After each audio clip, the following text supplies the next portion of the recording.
Bismillahirrahmanirrahim. Assalamualaikum warahmatullahi wabarakatuh. Anak-anak yang berbahagia, melalui video ini kita akan mempelajari materi tentang gaya. Anak-anak bisa mempelajari materi ini dari modul, namun video ini dibuat untuk tujuan mempermudah pemahaman Ananda dan untuk menegaskan materi yang mungkin belum diajarkan di dalam modul tersebut. Baik, kita mulai. Nah, kemarin kita sudah mempelajari tentang gerak, baik itu GLB maupun GLBB. Gerak lurus beraturan maupun gerak lurus berubah beraturan. Hari ini kita akan mempelajari gaya, yaitu jenisnya, pengaruhnya, dan cara menghitung resultan gaya. Apa itu? Nah, kita pelajari ya. Pertama kali kita mempelajari yaitu tentang pengertian gaya. Gaya yaitu tarikan atau dorongan. Nah, gaya ini adalah merupakan besaran vektor atau besaran yang memiliki nilai dan arah. Jadi dia bukan hanya memiliki nilai tapi juga punya arah. Itu disebut besaran vektor. Lawannya besaran vektor ada namanya besaran skalar. Nah, besaran skalar ini hanya punya nilai tapi tidak punya arah. Misalnya massa. Massa itu hanya besarnya saja tapi tidak ada arahnya. Insyaallah bisa dipahami ya. Baik, untuk satuan dari gaya sendiri adalah Newton. Dilambangkan dengan N besar, Newton. Atau bisa disebut juga nama lain dari Newton adalah kilogram meter per sekon kuadrat. Ini sama, Newton dengan kilogram meter per sekon kuadrat itu sama. Nah, untuk satuan yang lainnya bisa menggunakan gram sentimeter per sekon kuadrat. Baik, tapi untuk yang sistem internasional kita gunakan Newton. Apa sih 1 Newton itu? 1 Newton itu adalah besaran gaya yang dapat memberikan pertambahan kecepatan sebanyak 1 meter per sekon kuadrat pada benda bermassa 1 kg. Makanya ini kilogram meter per sekon kuadrat. Baik, kita lanjutkan. Nah, alat untuk mengukur gaya disebut neraca pegas atau dinamometer. Mulai yang paling sederhana seperti ini, nanti bebannya atau tarikannya dilakukan di cantolan ini, maka kita akan bisa mengukur besarnya gaya yang dihasilkan. Adapun yang ini yang berbentuk digital, semakin canggih ya, itu disebut neraca pegas atau dinamometer. Baik, kemudian apa saja sih pengaruh gaya ketika diberikan pada suatu benda? Pengaruh gaya yang pertama yaitu mengubah kecepatan gerak benda. Yang awalnya diam, ketika didorong atau ditarik maka akan bergerak. Diam itu kan kecepatannya 0, kemudian bergerak itu berarti lebih dari 0 kecepatannya. Jadi mengubah kecepatan gerak benda. Begitu juga misalnya bendanya sudah bergerak, tambah diberi dorongan lagi, maka kecepatannya juga bisa bertambah. Itu maksudnya mengubah kecepatan gerak benda. Entah itu dari diam menjadi bergerak atau bergerak menjadi lebih cepat geraknya. Fungsi yang kedua atau pengaruh yang kedua yaitu mengubah arah gerak benda. Awalnya arahnya dari utara ke selatan, kemudian dipukul jadi balik lagi ke utara. Misalnya seperti ini. Nah, terjadi perubahan arah gerak benda. Pengaruh yang ketiga yaitu mengubah bentuk benda. Misalnya tanah liat yang awalnya berbentuk gumpalan saja bisa dibentuk dengan tarikan dan dorongan menjadi gerabah yang bisa kita gunakan. Baik. Kemudian jenis gaya. Gaya dibagi menjadi dua jenis. Yang pertama adalah gaya sentuh. Yang kedua adalah gaya tak sentuh. Apa maksudnya? Gaya sentuh itu untuk memberikan pengaruhnya maka perlu ada sentuhan, kontak antara pemberi gaya dengan objek yang diberi gaya. Contohnya yaitu gaya otot berupa tarikan atau dorongan, itu harus menyentuh ya. Kemudian gaya gesek. Gaya gesek itu juga timbul karena sentuhan dan lain-lain. Adapun gaya tak sentuh, maka gaya ini bisa mempengaruhi suatu benda tanpa menyentuh terlebih dahulu. Contohnya yaitu gaya magnet, dia bisa menarik tanpa menyentuh terlebih dahulu. Kemudian gaya gravitasi, itu juga termasuk gaya tak sentuh dan lain sebagainya. Insya Allah mudah ya dipahami. Yang satunya harus menyentuh dulu, yang satunya tidak menyentuh. Nah, kita contohkan salah satu gaya sentuh, yaitu gaya gesek.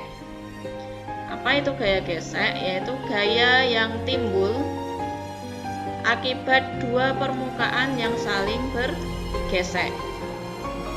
Nah, sebagaimana gaya itu kan punya arah, maka arah gaya gesek itu berlawanan dengan arah gerak benda. Karena itu biasanya gaya gesek itu menahan gerak benda karena dia berlawanan arah. Contohnya perhatikan. Misalnya arah gerak benda ini ke arah kanan, maka gaya gesek yang terjadi berlawanan, dia ke arah kiri. Sehingga dia cenderung menahan gerakan benda. Gitu ya. Arahnya selalu berlawanan dengan arah gerak benda. Contoh gaya lainnya, gaya gesek ini ada yang merugikan dan ada yang menguntungkan. Contoh gaya gesek yang merugikan yaitu gaya gesek antara bagian-bagian mesin. Misalnya di sepeda motor atau di mobil kita, mesin yang berputar itu kan selalu bergesek satu sama lain. Nah, jika gesekan ini terlalu kuat dan terlalu lama, maka mesin akan cepat rusak, cepat aus.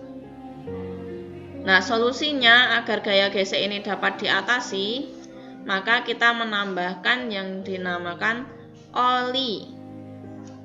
Oli yang licin itu digunakan untuk memperkecil gaya gesek. Gitu ya. Berikutnya, gaya gesek yang menguntungkan. Contohnya yaitu alas kaki atau sandal sepatu kita dan ban mobil itu dibuat beralur. Ada batikannya. Buat apa itu? Biar kasar untuk memperbesar gaya gesek, mencegah terpeleset atau tergelincir. Itu. Seandainya alas kaki kita dibuat halus atau ban mobilnya itu dibuat halus mulus, maka gampang sekali tergelincir karena gaya geseknya kecil. Itu ya. Jadi ini adalah gaya gesek yang menguntungkan. Yang merugikan juga ada. Baik, kita lanjutkan. Contoh lain yaitu ada gaya berat. Gaya berat itu apa? Gaya berat adalah besaran gaya tarik gravitasi yang bekerja pada suatu benda. Rumus dari gaya berat adalah W, bahasa Inggris ya, weight, berat, sama dengan M dikali G, di mana W adalah berat benda, satuannya Newton, M itu adalah massa atau satuannya kilogram, dan G adalah percepatan gravitasi. Percepatan gravitasi itu nilainya bisa 9,8 atau 10 meter per sekon kuadrat. Tergantung nanti soalnya bagaimana. Jadi W sama dengan M kali G. Baik, kita lanjutkan. Nah, mungkin akan ada di lingkungan kita sering salah dalam memahami antara berat dan massa. Berat dan massa itu berbeda. Kalau berat itu gaya tarik gravitasinya yang bekerja pada suatu benda tersebut. Semakin besar massanya, maka beratnya juga semakin besar. Karena itu adalah gaya gravitasi yang bekerja pada benda tersebut. Kalau massa itu banyaknya materi yang terkandung dalam suatu benda. Nah, kalau berat nilainya berbeda-beda di tiap tempat. Misalnya di bumi dan di bulan, berat kita akan berbeda. Kenapa? Karena gravitasinya bumi dan bulan berbeda. Nah, kalau massa nilainya selalu sama, entah di bumi, entah di bulan. Karena massa patokannya adalah banyaknya materi. Selama badan kita nggak cuil, ya massanya kita tetap sama. Itu ya. Kemudian satuannya, kalau berat itu satuannya Newton karena dia adalah gaya. Kalau massa satuannya kilogram. Itu ya. Kalau berat itu Newton, dia adalah gaya. Kalau massa satuannya kilogram.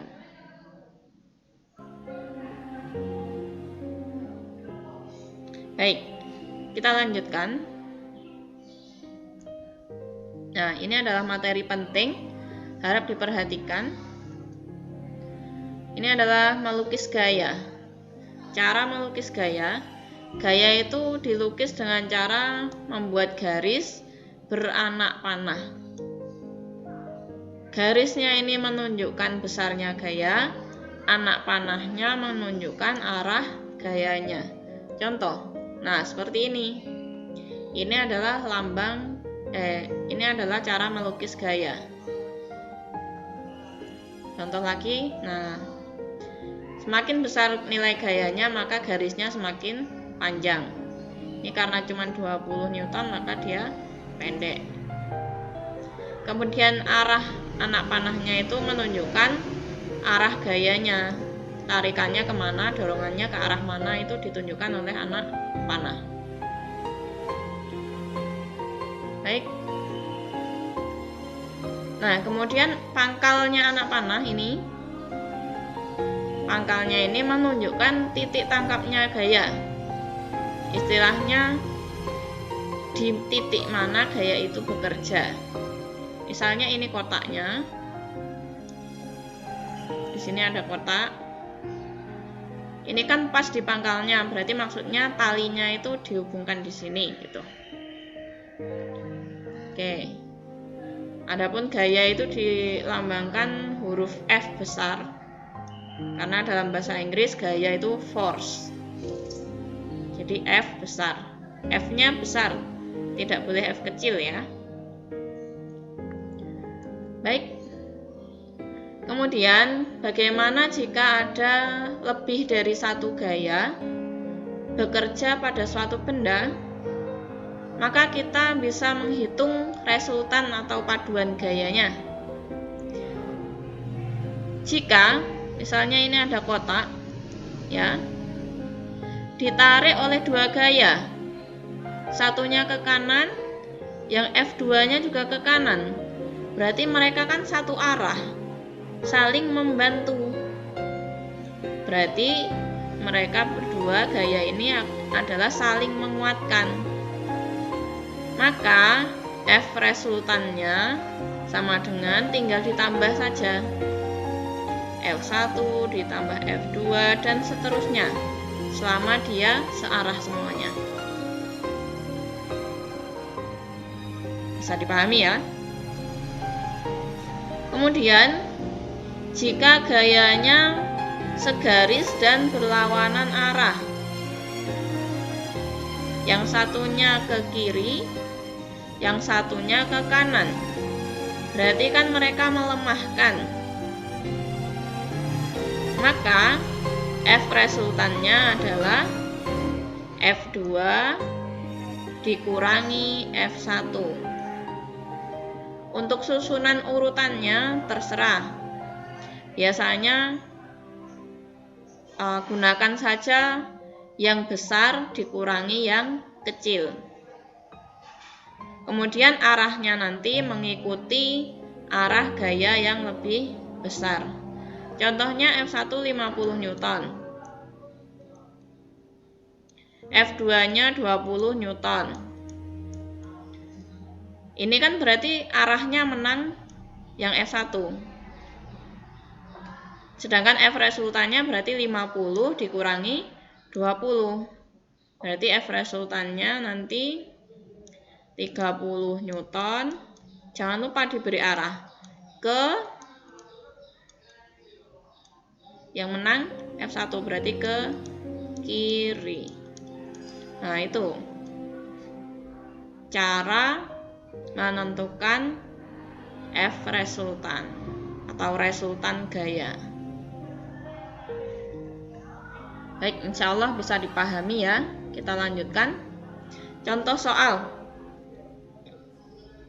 Perhatikan gambar berikut. Ada F1, ada F2, ada F3. Diketahui bahwa F1 15 Newton, F2 10 Newton, F3 20 Newton. Gaya yang bekerja pada balok tersebut adalah resultannya. Ini pertama kita tentukan yang arahnya. Perhatikan. Yang ke kanan itu ada F2 dan F3. Berarti silakan dijumlah dulu. Kita cari F resultannya sama dengan yang searah, dijumlahkan dulu. F2 tambah F3, kemudian dikurangi yang arahnya berbeda, dikurangi F1. Silakan. F2-nya kita lihat ini 10 Newton. Karena semuanya Newton, tidak ditulis dulu, tidak apa-apa. F3-nya 20 Newton. Oke. Kita tutup. Dikurangi F1. F1-nya 15 Newton. Sama dengan 10 ditambah 20, 30. Dikurangi 15. Sama dengan 15 Newton. Ke arah mana? Mana tadi yang menang? Yang menang itu yang ke kanan atau yang ke kiri? Menang yang ke kanan. Maka kita tulis ke kanan. Mana yang sesuai?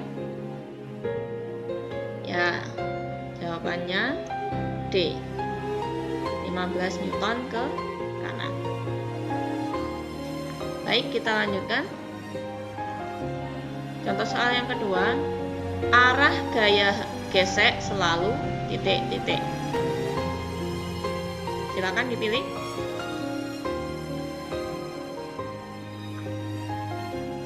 Baik, misalnya ini ada permukaan benda, terus ini ada benda.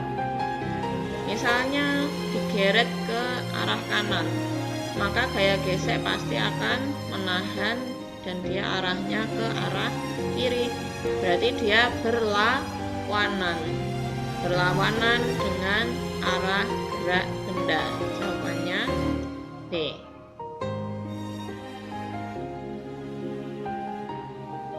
Oke, kita lanjutkan lagi. Sebuah drum memiliki massa 8 kg. Percepatan gravitasi daerah tersebut adalah 10 meter per sekon kuadrat. Yang ditanyakan adalah berat. Oke, karena ini soal esai, mari kita tulis dengan lengkap. Diketahui ini massa, berarti M sama dengan 8 kg. Percepatan gravitasi berarti G kecil 10 meter per sekon kuadrat. Kemudian ditanya, yang ditanya adalah berat dalam bahasa Inggris W ya, weight. Jawab, selalu tulis rumusnya dulu. Untuk mencari W itu rumusnya adalah W sama dengan M kali G. Perhatikan lambangnya adalah huruf kecil semua ya. M-nya kita masukkan 8 kg dikali G-nya 10 meter per sekon kuadrat. Tinggal dikalikan 8 kali 10 80. Satuannya kilogram meter per sekon kuadrat. Nama lain dari kilogram meter per sekon kuadrat adalah Newton. Berarti tulis 80 Newton. Sudah jadi. Kita tulis jadi berat. Apa itu? Drum